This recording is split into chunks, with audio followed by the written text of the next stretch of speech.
consciência que você possa imaginar. Em casos muito raros, essa mudança na consciência acontece de forma drástica e radical, de uma vez por todas. Quando isso acontece, normalmente é através de uma completa rendição em meio a um sofrimento intenso. Muitas pessoas, entretanto, têm de trabalhar para obtê-la. Depois dos primeiros vislumbres do estado atemporal de consciência, passamos a viver em um vai e vem entre a dimensão do tempo e a presença. Primeiro, você começa a perceber que a sua atenção raramente está no agora. Entretanto, saber que você não está presente já é um grande sucesso. O simples saber já é presença, mesmo que no início dure só alguns segundos no tempo do relógio antes de desaparecer outra vez. Depois, com uma frequência cada vez maior, você escolhe dirigir o foco da consciência para o momento presente. Você se torna capaz de ficar presente por períodos mais longos. Portanto, antes que sejamos capazes de nos estabelecer com firmeza no estado de presença, oscilamos periodicamente de um lado para o outro, entre a consciência e a inconsciência, entre o estado de presença e o estado de identificação com a mente. Perdemos o agora várias vezes, mas retornamos a ele. Por fim, a presença se torna o estado predominante. A maioria das pessoas nunca vivencia a presença. Ela acontece apenas de modo breve e acidental, em raras ocasiões, sem ser reconhecida pelo que é. Muitos seres humanos não se alternam entre a consciência e a inconsciência, mas somente entre diferentes níveis de inconsciência. A inconsciência comum e a inconsciência profunda. O que você quer dizer com diferentes níveis de inconsciência? Como você provavelmente sabe, o ser humano se desloca constantemente entre fases do sono em que sonha e que não sonha. Da mesma forma, a maioria das pessoas, quando acordada, se alterna entre a inconsciência comum e a inconsciência profunda. Chamo de inconsciência comum essa identificação com os nossos processos de pensamentos e emoções, nossas reações, desejos e aversões. É o estado normal da maioria das pessoas. Nesse estado, somos governados pela mente e não temos consciência do ser. Não se trata de um estado de sofrimento agudo ou de infelicidade, mas um nível baixo e contínuo de desconforto, descontentamento, enfado ou nervosismo, como uma espécie de estática ao fundo. Talvez você não perceba muito bem essa situação, porque ela já faz parte da nossa vida normal, da mesma forma que você não percebe um barulho contínuo ao fundo, como o zumbido do ar-condicionado até ele parar. Quando isso acontece de repente, ocorre uma sensação de alívio. Muitas pessoas usam a bebida, as drogas, o sexo, a comida, o trabalho, a televisão ou até o ato de fazer compras como anestésicos em uma tentativa inconsciente para acabar com esse desconforto básico. Quando isso acontece, uma atividade que poderia ser muito agradável, se feita com moderação, passa a ter um componente de compulsão ou dependência, e tudo que se obtém dessa influência traz uma sensação de alívio por um período extremamente curto. A sensação de desconforto da inconsciência comum se transforma no sofrimento da inconsciência profunda, ou seja, um estado de sofrimento ou infelicidade mais agudo e mais perceptível quando as coisas vão mal, quando o ego é ameaçado ou quando existe um desafio maior, tal como uma perda real ou imaginária em nossa situação de vida ou um conflito numa relação. A inconsciência profunda é uma versão amplificada da inconsciência comum, da qual difere na intensidade, mas não na espécie. Na inconsciência comum, uma resistência habitual ou uma negação daquilo que é cria um desconforto que a maioria das pessoas aceita como algo normal. Quando essa resistência se intensifica através de algum desafio ou ameaça ao ego, faz aflorar uma negatividade intensa que se manifesta sob a forma de raiva, medo profundo, agressão, depressão e etc. A inconsciência profunda significa, com frequência, que o sofrimento começou e que você passou a se identificar com ele. A violência física não aconteceria sem um estado de inconsciência profunda. Ela pode explodir com facilidade quando as pessoas geram um campo coletivo de energia negativa. O melhor indicador do nível de consciência é a maneira como você lida com os desafios da vida. É através desses desafios que uma pessoa já inconsciente tende a se tornar mais profundamente inconsciente e uma pessoa consciente a se tornar mais intensamente consciente. Podemos nos valer de um desafio para nos acordar ou para permitir que ele nos empurre para um sono ainda mais profundo. O sonho do nível da inconsciência comum se transforma então em pesadelo. Se você não consegue estar presente mesmo em situações normais, como por exemplo, quando está sozinho em uma sala, caminhando no campo ou ouvindo alguém, certamente não será capaz de permanecer consciente quando alguma coisa vai mal. Será dominado por uma reação, que é sempre, em última análise, alguma forma de medo e empurrado para uma inconsciência profunda. Esses desafios são os seus testes. Só o modo como você lida com eles lhe mostrará onde você está no que se refere ao seu estado de consciência, e não a quantidade de horas que você consegue ficar sentado com os olhos fechados. Portanto, é fundamental colocar mais consciência em sua vida durante as situações comuns, quando tudo está correndo de modo relativamente tranquilo. É assim que se aumenta o poder de presença. Ele gera um campo energético de alta frequência vibracional em você e ao seu redor. Nenhuma inconsciência, nenhuma negatividade, nenhuma discórdia ou violência pode entrar nesse campo e sobreviver, do mesmo modo que a escuridão não consegue sobreviver na presença da luz. O que eles estão buscando? Jung relata em um de seus livros uma conversa mantida com um chefe indígena norte-americano para quem a maioria das pessoas brancas tinha rostos tensos, olhos espantados e um ar cruel. O chefe disse: estão sempre buscando alguma coisa. O que eles estão procurando? Os brancos sempre querem alguma coisa. Estão sempre agitados e descontentes. Não sabemos o que desejam. Achamos que são loucos. Não há dúvidas de que a tendência a uma permanente sensação de desconforto começou muito antes do surgimento da civilização industrial ocidental. Mas foi na civilização ocidental, que hoje cobre quase todo o planeta, inclusive grande parte do leste, que ela se manifestou de uma forma aguda sem precedentes. Ela já estava presente no tempo de Jesus e também 600 anos antes, no tempo de Buda, e muito antes desse tempo. Por que vocês estão sempre ansiosos? Jesus perguntou aos discípulos: será que os seus pensamentos ansiosos podem acrescentar um simples dia às vossas vidas? Da mesma forma, Buda ensinou que a raiz do sofrimento pode ser encontrada em nossos desejos e ansiedades permanentes. A resistência ao agora como uma disfunção básica coletiva está intimamente ligada à perda da consciência do ser e forma a base da nossa civilização industrial desumanizada. Freud também reconheceu a existência dessa tendência para o desconforto e escreveu sobre o assunto em seu livro O Mal-Estar na Civilização, mas não admitiu a verdadeira raiz da inquietação e falhou em perceber que é possível libertar-se dela. Essa disfunção coletiva criou uma civilização muito infeliz e extraordinariamente violenta, que se tornou uma ameaça não só para si mesma, mas para toda a vida do planeta, dissolvendo a inconsciência comum. Como podemos nos livrar desse desconforto? Torne-o consciente. Observe as muitas maneiras pelas quais o desconforto, o descontentamento e a tensão surgem dentro de você, através de julgamentos desnecessários, resistência àquilo que é e negação do agora. Qualquer coisa inconsciente se dissolve quando a luz da consciência brilha sobre ela. Se soubermos como dissolver a inconsciência comum, a luz da nossa presença irá brilhar intensamente e será muito mais fácil lidarmos com a inconsciência profunda. Mas, no início, talvez não seja muito fácil detectar a inconsciência comum, porque a consideramos uma coisa normal. Habitue-se a monitorar o seu estado mental e emocional através de uma autoobservação. Estou me sentindo à vontade nesse momento? É uma pergunta que você deve se fazer com frequência. Ou pode se questionar: o que está acontecendo dentro de mim neste exato momento? Mantenha o mesmo nível de interesse pelo que vai tanto no seu interior quanto no exterior. Se você captar corretamente o interior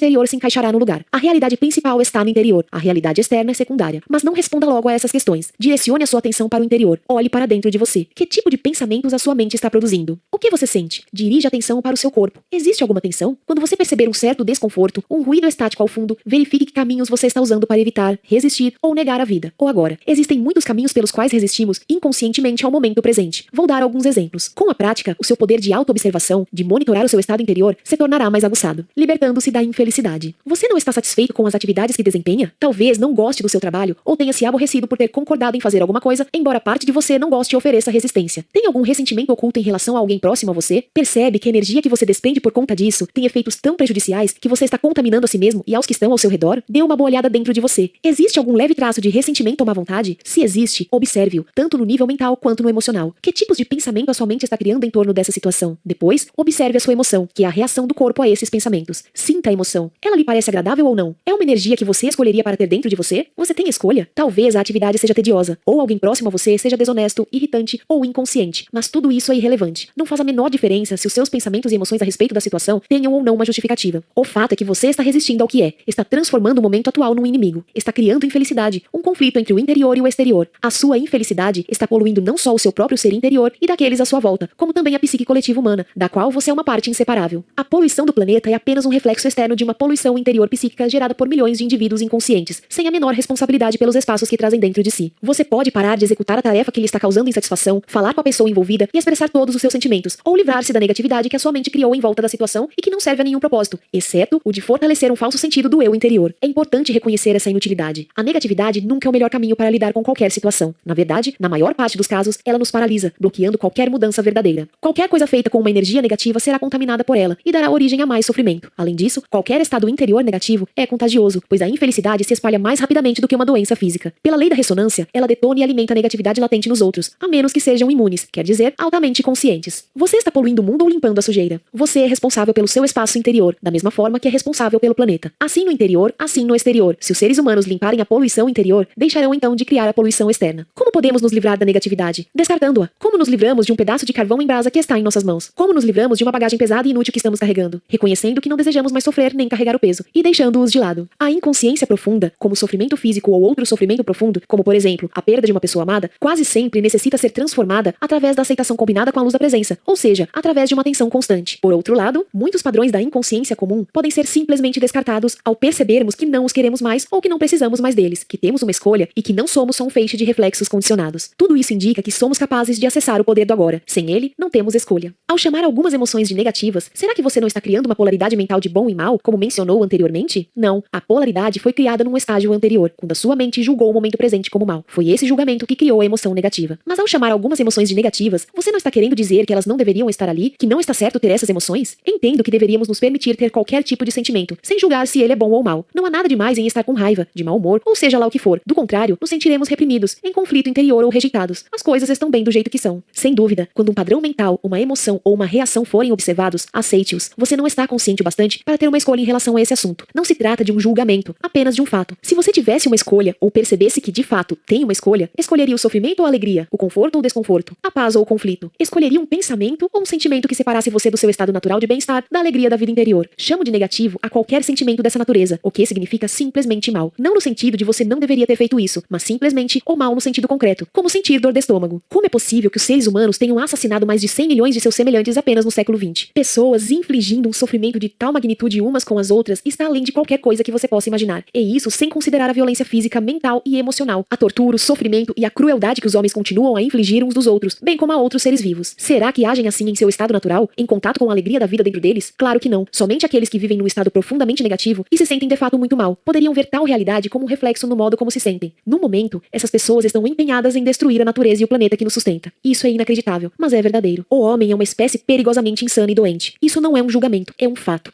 É também um fato que a sanidade está por lá, por baixo da loucura. A cura e a redenção estão disponíveis neste exato momento. É verdade que, quando aceita seu ressentimento, o mau humor, a raiva, etc., você não sente mais necessidade de manifestá-los de maneira cega e tem menos chance de projetá-los sobre os outros. Mas eu me pergunto se você não está se iludindo. Quando uma pessoa vem praticando a aceitação por um tempo, como é o seu caso, chega um ponto em que precisa passar para o estágio seguinte, onde essas emoções negativas não são mais criadas. Se você não passa, a aceitação se torna apenas um rótulo mental, que permite ao seu ego continuar a ser tolerante com a tristeza e dessa forma fortalecer o sentimento de separação das outras pessoas, do seu ambiente, do seu aqui e agora. Como você bem sabe, a separação é a base do sentido de identidade do ego. A aceitação verdadeira poderia transformar tudo de uma vez por todas. E se sabe, bem lá no fundo, que tudo está bem como você diz, será que esses pensamentos negativos viriam em primeiro lugar? Se não houver julgamento nem resistência ao que é, eles nem surgiriam. A sua mente diz que tudo está bem, mas no fundo, você não acredita nisso. E assim os velhos padrões de resistência mental e emocional ainda estão ali. É isso que nos faz mal. Isso também não tem importância. Você está defendendo o seu direito de ser inconsciente, o seu desejo de sofrer? Não se preocupe, pois ninguém vai lhe tirar esse direito. Ao perceber que um determinado tipo de alimento lhe faz mal, você continuaria a comer aquele alimento e insistiria em afirmar que não se importa em passar mal? Onde quer que você esteja, esteja por inteiro. Você pode dar outros exemplos da inconsciência comum? Observe quando estiver reclamando, com palavras ou pensamentos, de uma situação que envolva você. Pode ser alguém que fez ou disse algo que lhe aborreceu, algo sobre a sua situação de vida, o lugar onde mora, ou até mesmo tempo. Reclamar é sempre uma não aceitação de algo que é. Essa atitude contém invariavelmente uma carga negativa inconsciente. Quando você reclama, transforma-se em vítima. Quando fala, você está no controle. Portanto, mude a situação agindo ou falando, caso necessário ou possível. Ou então, fuja da situação ou mesmo aceite-a. Tudo ou mais é loucura. A inconsciência comum é sempre relacionada de algum modo com a negação do agora. O agora, naturalmente, também implica o aqui. Você está resistindo ao aqui e agora? Algumas pessoas prefeririam estar num outro lugar. O aqui delas nunca é suficientemente bom. Observe-se e verifique se isso acontece em sua vida. Onde quer que você esteja, esteja lá por inteiro. Se você acha insuportável o seu aqui e agora e isso lhe faz infeliz, há 3 opções. Abandone a situação, mude-a ou aceite-a totalmente. Se você deseja ter responsabilidade sobre a sua vida, deve escolher uma dessas opções e deve fazê-lo agora. Depois, arque com as consequências, sem desculpas, sem negatividade, sem poluição física. Mantenha limpo o seu espaço interior. Se você tomar qualquer atitude, abandonando ou mudando a situação, livre-se primeiro da negatividade. Uma atitude originada no discernimento tem mais efeito do que uma originada na negatividade. Uma atitude qualquer é muitas vezes melhor do que nenhuma atitude, especialmente se há muito tempo você está paralisado numa situação infeliz. Se for uma atitude errada, ao menos você aprenderá alguma coisa, caso em que deixará de ser um erro. Se você não agir, nada aprenderá. Será que o medo está evitando que você tome uma atitude? Admita o medo, observe-o, concentre-se nele, esteja totalmente presente. Isso corta a ligação entre o medo e o pensamento. Não deixe o medo nascer em sua mente. Use o poder do agora. O medo não pode prevalecer sobre ele. Se não há mesmo nada a fazer e você não pode mudar a situação, então aceite-o aqui e agora totalmente, abandonando toda a resistência interior. O falso e infeliz eu interior, que adora sentir-se miserável, ressentindo ou com pena de si mesmo, não consegue mais sobreviver. Isso se chama rendição. A rendição não é uma fraqueza, há uma grande força nela. Somente alguém que se rendeu tem poder espiritual. Através da rendição, você se livrará da situação internamente. É possível que você perceba uma mudança na situação sem que tenham sido necessários maiores esforços da sua parte. De qualquer forma, você está livre. Ou haverá algo que você deveria estar fazendo, mas não está. Levante-se e faça agora. Ou, em vez disso, aceite totalmente a sua inatividade, preguiça ou passividade neste momento, se esta é a sua escolha. Mergulhe nela por inteiro, desfrute-a. Seja tão preguiçoso ou inativo quanto puder. Se você fizer isso conscientemente, logo sairá dela. Ou talvez não. Em qualquer dos casos, não há nenhum conflito interior, nenhuma resistência, nenhuma negatividade. Você está sofrendo de estresse? Pensa tanto no futuro que o presente está reduzido a um meio para chegar lá? O estresse é causado pelo estar aqui, embora se deseje estar lá, ou por se estar no presente desejando estar no futuro. É uma divisão que corta a pessoa por dentro. Criar e viver com essa divisão é insano. O fato de que todas as pessoas estão agindo assim não torna ninguém menos insano. Se você não pode fugir disso, tende a se movimentar rápido, trabalhar rápido ou até mesmo correr, sem se projetar no futuro e sem resistir ao presente. Quando se movimentar, trabalhar e correr, faça tudo por inteiro. Desfrute o fluxo de energia, a alta energia desse momento. Agora não há mais estresse, não há mais divisão por 2, apenas o movimento, a corrida, o trabalho. Desfrute essas atitudes. Ou você também pode abandonar tudo e se sentar num banco do parque. Mas, ao fazê-lo, observe a sua mente. Pode ser que ela diga, você deveria estar trabalhando, está perdendo seu tempo. Observe a mente, sorria para ela. O passado toma uma grande parte da sua atenção? Você frequentemente fala e pensa sobre ele, tanto de forma positiva quanto negativa? As grandes coisas que você conquistou, suas experiências e aventuras, ou as coisas horrorosas que lhe aconteceram, ou talvez que você fez a alguém? Será que seus pensamentos estão gerando culpa, orgulho, ressentimento, raiva, arrependimento ou autopiedade? Então, você está não só dando mais força ao falso eu interior, como também ajudando a acelerar o processo de envelhecimento do seu corpo através da criação de um acúmulo de passado na sua psique. Constate isso, observando à sua volta aquelas pessoas que têm uma forte tendência para se apegar ao passado. Morra para o passado a cada instante. Você não precisa dele. Refira-se a ele apenas quando totalmente relevante para o seu presente. Sinta o poder do momento presente e a plenitude do ser. Sinta sua presença. O símbolo de pausa.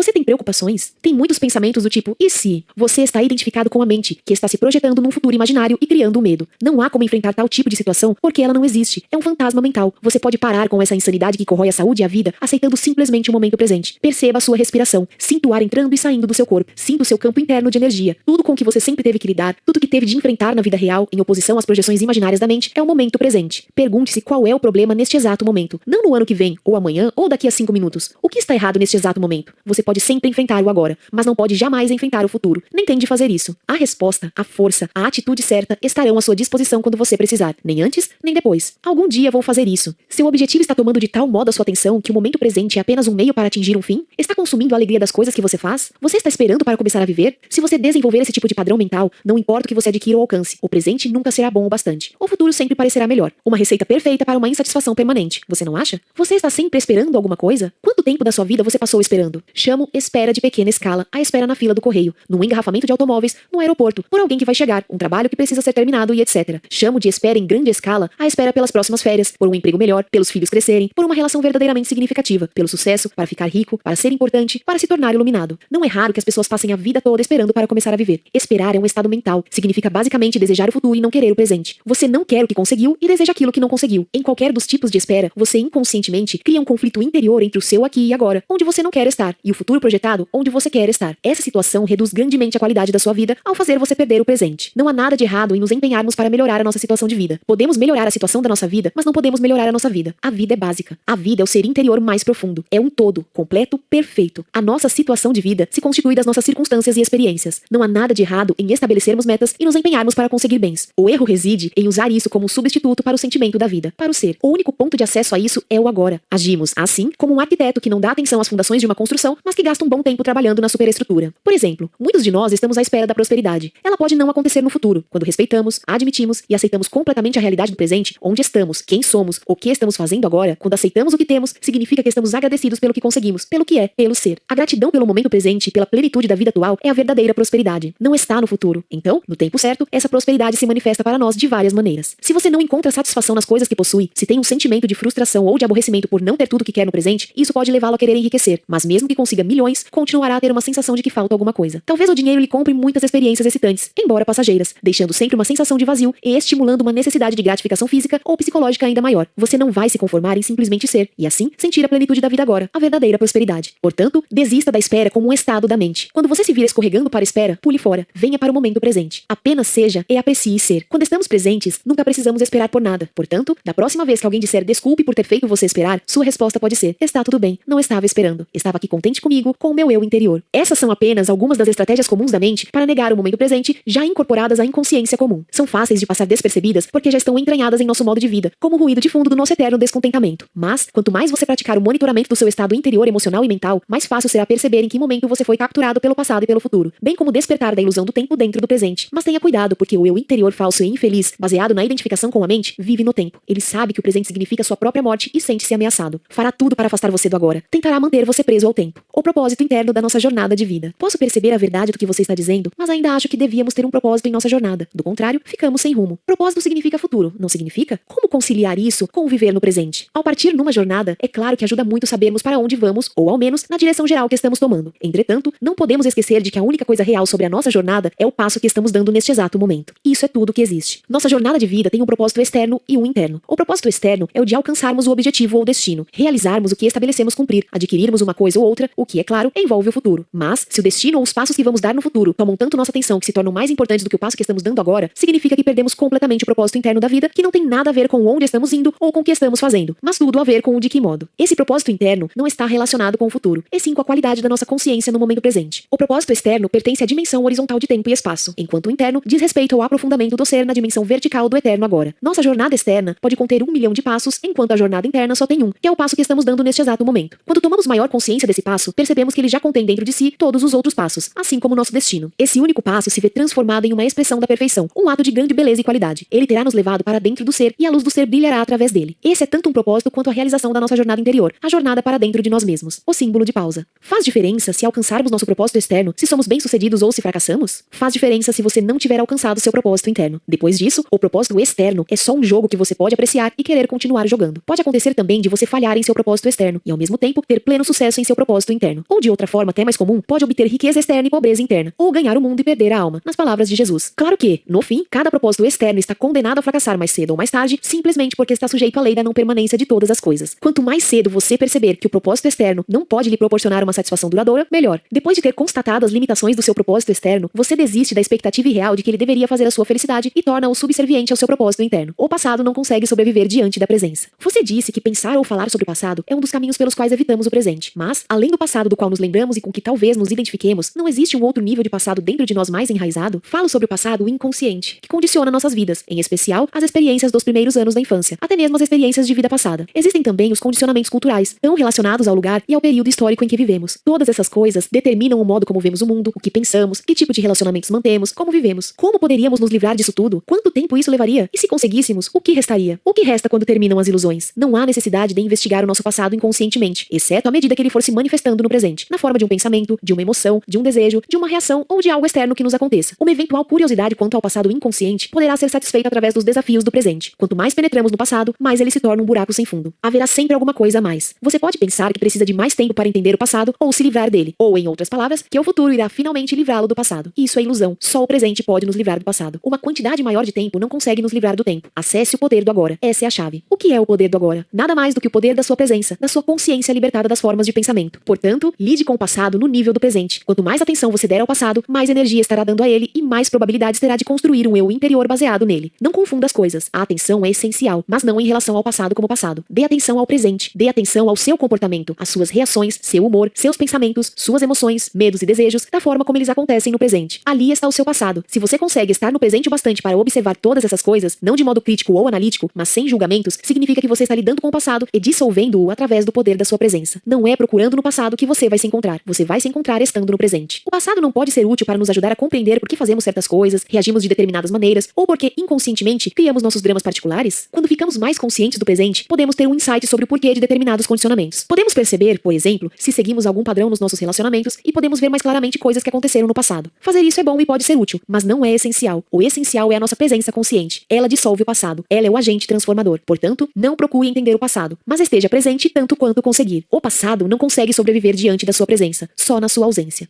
Capítulo 5. O estado de presença. Não é o que você pensa que é.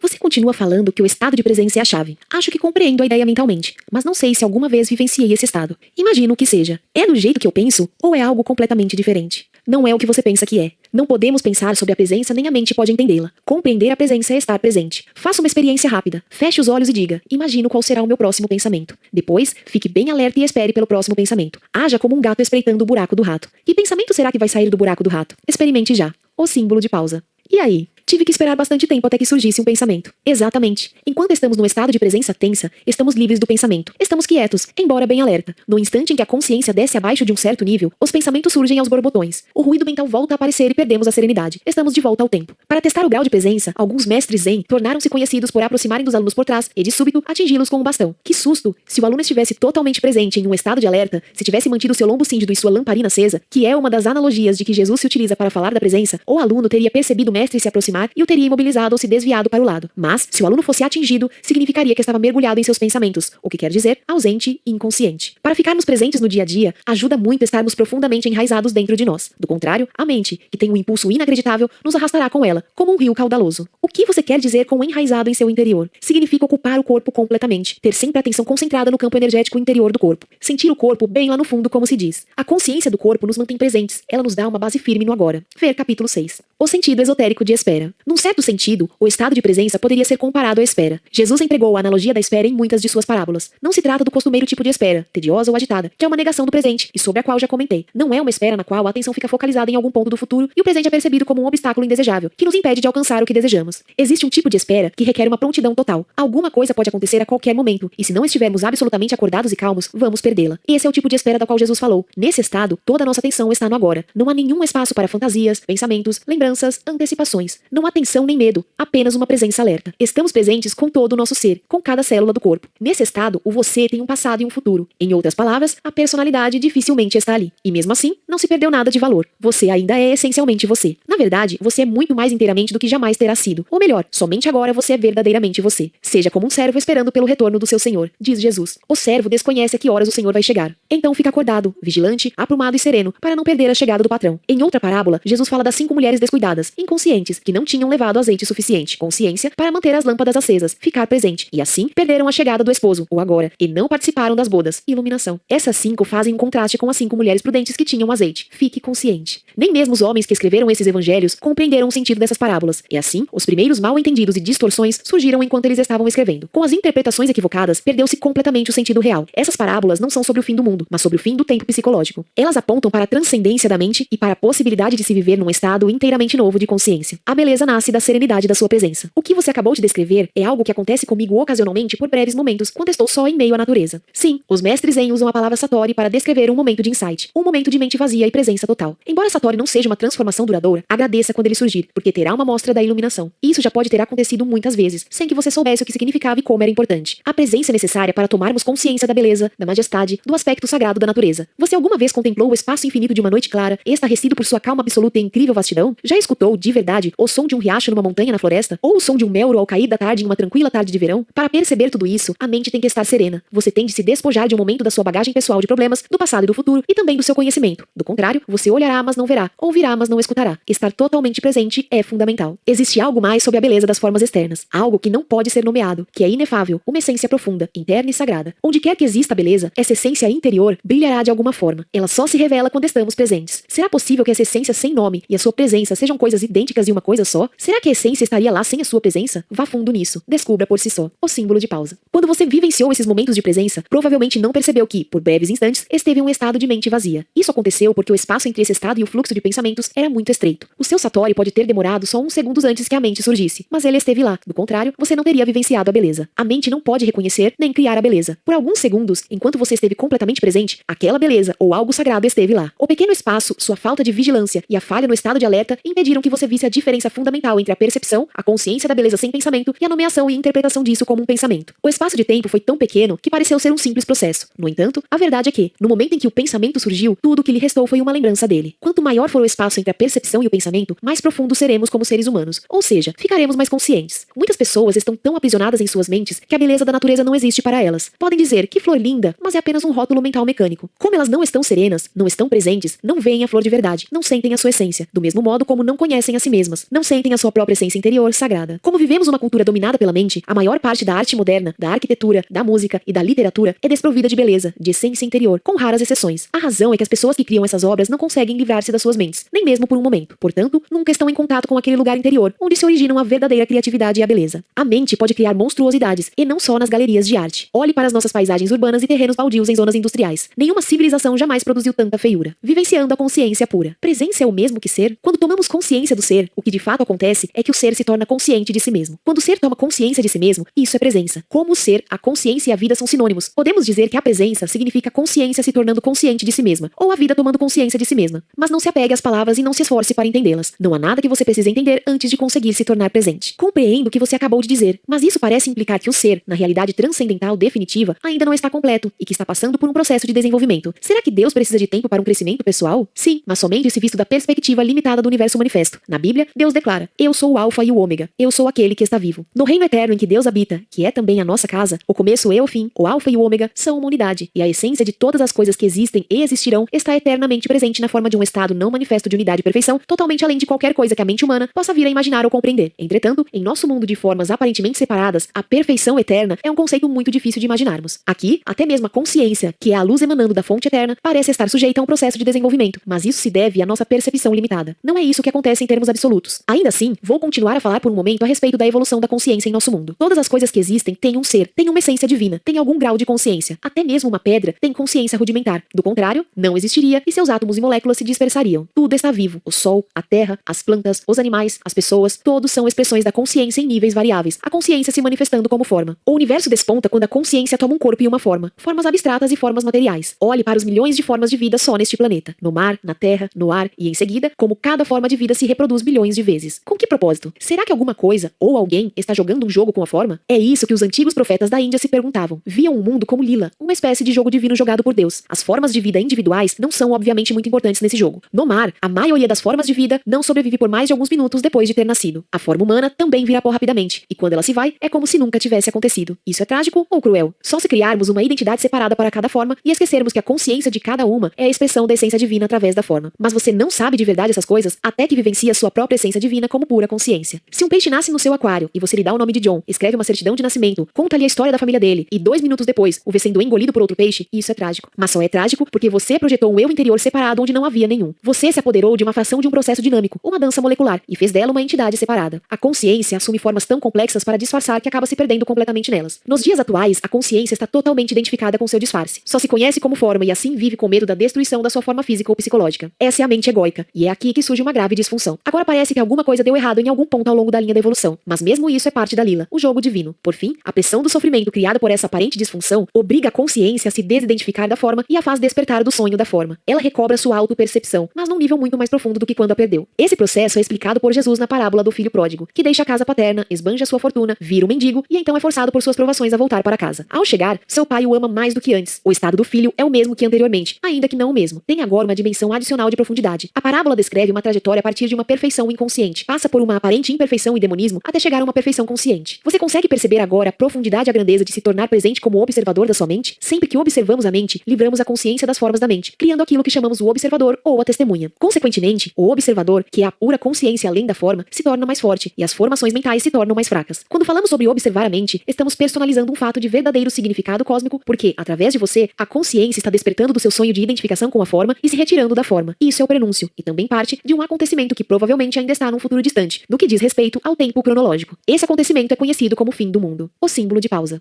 Quando a consciência se liberta da sua identificação com as formas física e mental, torna-se o que podemos chamar de consciência pura ou iluminada, ou presença. Isso já aconteceu com alguns indivíduos e parece que está destinado a acontecer em breve, em uma escala muito maior, embora não haja garantia absoluta que vá acontecer. Muitos seres humanos ainda estão identificados com a mente e são governados por ela. Se não se libertarem a tempo, serão destruídos por ela. Vão se ver envolvidos em confusões cada vez maiores, conflitos, violência, doenças, desespero, loucura. A mente se transformou em um navio que naufraga. Se você não pular, vai naufragar com ele. A mente egóica coletiva é a entidade mais perigosamente insana e destruidora que jamais habitou nosso planeta. O que você acha que acontecerá ao planeta se a consciência humana não se modificar? Para a maioria dos seres humanos, a única maneira de descansar a mente é ocasionalmente reverter a um nível de consciência abaixo do pensamento. As pessoas fazem isso todas as noites durante o sono, mas, até certo ponto, isso também acontece através do sexo, da bebida e de outras drogas que suprimem a atividade excessiva da mente. Se não fosse pela bebida, por tranquilizantes e antidepressivos, bem como pelas drogas ilegais, todas consumidas em grandes quantidades, a insanidade das mentes humanas seria até mais óbvia do que já é. Acredito que, impedida de usar drogas, uma grande parte da população se transformaria num perigo para ela mesma e para os outros. Essas drogas mantêm as pessoas paralisadas dentro da disfunção. Sua ampla utilização apenas retarda a ruptura das velhas estruturas mentais e o aparecimento de uma consciência superior. Enquanto os usuários individuais puderem obter algum alívio da tortura diária a eles infligida por suas próprias mentes, estarão impedidos de gerar uma presença consciente o bastante para se elevarem sobre o pensamento e assim encontrarem a verdadeira libertação. Retomar a um nível de consciência abaixo da mente, que é o nível pré-pensamento dos nossos ancestrais distantes e também dos animais e das plantas, não é uma opção válida para nós. Não há como retomar. Se a raça humana tiver de sobreviver, terá de passar para o estágio seguinte. A consciência está se desenvolvendo por todo o universo através de bilhões de formas. Portanto, mesmo se não conseguirmos, não terá a menor importância numa escala cósmica. Nunca se perde um avanço na consciência cósmica. Ele simplesmente vai se expressar através de uma outra forma. Mas o simples fato de eu estar falando aqui e de você estar me ouvindo ou lendo é um sinal claro que uma nova consciência está ganhando espaço no planeta. Não há nada de pessoal nisso. Não estou ensinando nada a você. Você está consciente e está prestando atenção. Há um ditado oriental que diz: o mestre e o ensinamento juntos criam o ensino. Em qualquer caso, as palavras em si não são importantes. Elas não são a verdade, só apontam para ela. Falam no momento de presença, e enquanto falo, você pode querer se juntar a mim nesse estado. Embora cada palavra que eu empregue tenha uma história, e é claro, venha do passado, assim como todas as línguas, as palavras deste momento são condutoras de uma alta frequência de energia de presença, bem diferente do significado que elas transmitem como simples palavras. O silêncio é um condutor até mais potente de presença. Portanto, quando você ler estas palavras ou me ouvir dizê-las, perceba o silêncio entre e sob as palavras. Perceba os espaços. Ouvir o silêncio onde quer que você esteja é um caminho fácil e direto de tornar-se presente. Mesmo quando há barulho, há sempre um pouco de silêncio sob e entre os sons. Ouvir o silêncio cria imediatamente uma serenidade dentro de nós. Só a serenidade dentro de nós percebe o silêncio lá fora. E o que é serenidade se não a presença, a consciência livre das formas de pensamento? Eis aqui a realização exata do que venho falando. O símbolo de pausa. Cristo, a realidade da sua divina presença. Não se apegue a uma única palavra. Você pode substituir Cristo por presença se achar mais significativo. Cristo é a essência de Deus dentro de nós ou nosso eu interior, como às vezes é chamado no Oriente. A única diferença entre Cristo e presença é que Cristo remete à nossa existência divina, sem se importar se estamos ou não conscientes dela, ao passo que a presença significa a nossa divindade vigilante ou a essência de Deus. Se admitirmos que não há passado nem futuro em Cristo, poderemos esclarecer muitos mal-entendidos e falsas crenças sobre ele. Dizer que Cristo foi ou será é uma contradição. Jesus foi um homem que viveu há 2000 anos e exerceu a sua divina presença, a sua verdadeira natureza. Suas palavras foram: